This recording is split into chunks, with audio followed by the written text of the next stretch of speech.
Stamps to savings, postcard to payment banks, letter to livelihoods. Post offices have been transformed under the visionary leadership of Sri Narendra Modi ji to be a backbone of financial inclusion for rural communities, especially women. Sir, we provide services from postcard, mail to savings banks, payments bank, and everything that you can imagine in a rural community. More than 80 services, government to citizen, business to citizen services, whether you call it paying the bills, buying the train tickets, or receiving government beneficiary schemes such as Manrega or PM Kisan. So the post office must be looked at the larger construct of what we want to do for rural communities, especially women. Because if you look at it, sir, on an average, the national banks have around 20% of women accounts. Ever since Modi ji envisioned the development of women and the initiation of India, please listen, India's Post Payments Bank, we have opened more than 45% of women accounts. Never in the history. So, one second. I am coming to one by one, please. Let me answer, madam. I respect all of you. Let me answer you. You can ask supplements. I am happy to answer. Sir, under IT modernization, we spent 5,700 crores. And we have given 1.4 lakh mobile phones and 1.4 lakh thermal printers, 3 lakh biometric devices to make every postman a mobile ATM so that they can go to the doorstep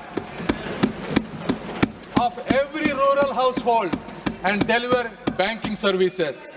So what can we charge for these kind of, how can we account the amount of money that we spend on these people? So not everything that the government provides should be considered as part of a business. There is a moral, social responsibility that we make our services not only achievable but affordable for everybody. Thank you. Second supplementary, Sri Narhari Amin. माननीय अध्यक्ष महोदय जी, सरकार द्वारा देश भर में कितने post export केंद्र को स्थापित किया गया और इन केंद्रों से किन किन वस्तुओं का एक्सपोर्ट किया जा रहा है? Honorable Minister. One second. Sir. Honorable Minister. Only 23% of the wealth is with the remaining 90% of the population, sir. This inequality between the rich and the poor has to be addressed, and necessary steps has to be taken to ensure that poor people grow wealthier in our country.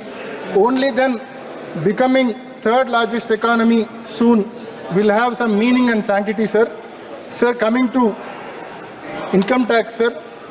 Sir, the share of individual income tax payer in GDP has increased from 2.5% in 2017-18 to 3.64% in 2024 and 25, sir.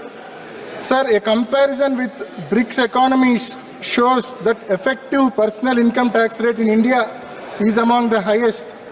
Sir, Section 80D of the Income Tax Act allows tax deductions of up to 25,000 rupees every financial year on health insurance premiums, sir. This deduction limit has remained the same for the last 10 years, sir. But on the other side, the medical expenses of every individual is growing in a very big way from the last 10 years, sir. So, to address this issue, necessary steps has to be taken to enhance the deduction limit up to 1 lakh rupees per financial year on health insurance premiums, keeping in view of the increased medical expenditure, sir. Sir, the new tax regime curtails several important tax deductions, leaving people disincentivized from switching on from the old regime, sir. Deductions under Section 80C, 80D and 80E and various other deductions are not permitted under the new tax regime, leaving middle class people and the poor people into dissatisfaction and financial stress and strain, sir. Sir, coming to indirect taxes and GST, indirect tax collections are increasing every year by year, sir. Government has been seeing record GST collections with a significant increase in July 2024, totaling to an amount of 1,82,075 crores, sir, marking 10.3% rise compared to July 2023, which was 1,65,000 crores, sir. Given this high collections, now the government should come forward and consider reducing or exempting GST rates on certain basic goods and services which are commonly consumed by the poor and the middle class, sir. On behalf of the weavers, I request the government to exempt 5% GST on the raw material used by the weavers, sir. And on behalf of the fishermen, fishermen are making a request from a long time, sir, for GST exemption on components used for making fishing nets, including nylon twines, ropes and floats, sir. Sir, and farming community, you very well know, sir, it is in severe distress. We have to address the issues of farming community, sir. Sir, a new act has to be introduced in this house, fixing MSP for all crops produced by the farmers in this country, sir. Sir, and more importantly, sir, to promote farm mechanization and to support farmers, GST should be exempted for all farm supplements, sir. Sir, and more importantly, sir, 18% GST is collected on health insurance premium and life insurance premium, sir. Sir, we strongly request the government to withdraw GST on life insurance and health insurance premiums, sir. Sir, coming to our state, Andhra Pradesh, sir, our former Chief Minister, Sri Y.S. Jagannath Reddy Garu, requested Honorable Prime Minister several times to grant special category status to Andhra Pradesh as promised in this house, sir, by the